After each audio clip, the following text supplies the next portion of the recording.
Hi, my name is Jay Turner. Welcome to RedBird Shot Talk. In episode 1, we discussed the importance of a golf grip. In episode 2, we defined length and described its importance to you. And today, in episode 3, we're going to define golf club head lie angle and differentiate it from effective golf club lie angle. Golf club lie is simply defined as the angle created when the center of the shaft intersects the ground line at a point tangent with the center of the sole of the golf club.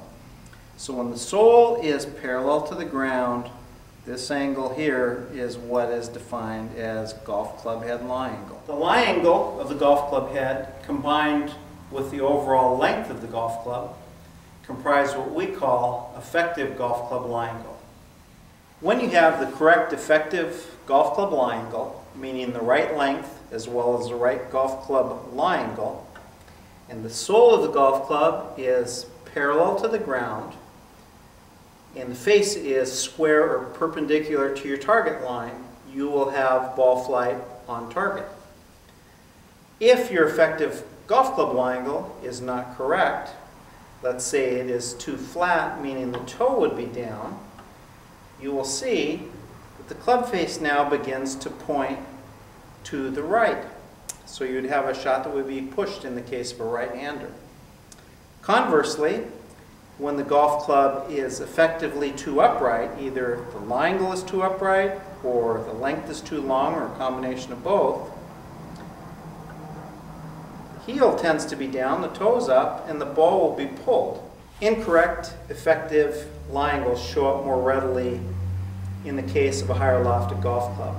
And this is because the lie angle of the golf club as well as the loft of the golf club form what we call a compound angle, and it's more acute as loft increases. So in the case of this club, which is a 9-iron, if I make it too upright, you'll see how the face points to the left. And as I de-loft it and turn it into something more like a 3-iron, you will see how the face comes more back onto target. Still a little bit left, but not as far left as it is when the club is fully lofted. So in short, lie angle is important with all golf clubs, but it will show up much more readily if it's incorrect with a higher lofted club. Length of the golf club, as well as the golf club head lie angle, combine to form what we call effective golf club lie angle. Both components control, number one, how high the grip is off the ground, as well as the spacing between the ball and the player. The relationship as far as how high the grip is off the ground between length and club head lie angle is roughly 1 inch to 3 degrees, meaning if you made the club an inch longer and didn't change the lie angle, it would essentially raise the club the same height off the ground as if you left the club length the same and adjusted the club 3 degrees more upright or more vertical. That's where the similarities change.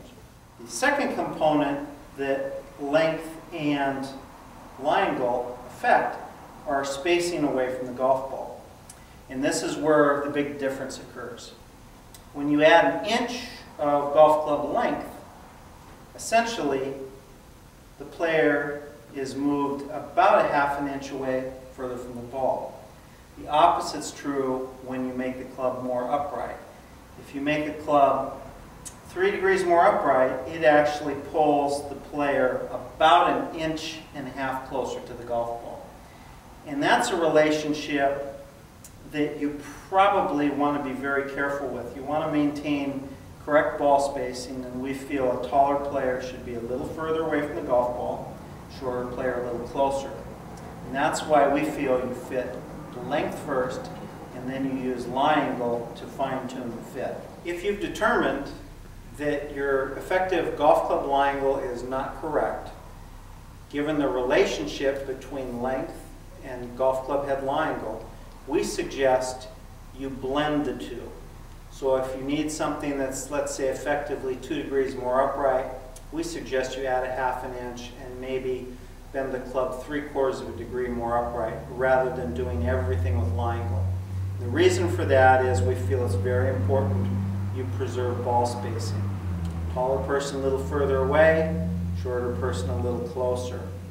And once you get past a couple of degrees, if you're just adjusting lie angle, it dramatically influences the space. So if you're not sure what your effective golf club lie angle should be, please feel free to visit our website, www.redbirdsports.com.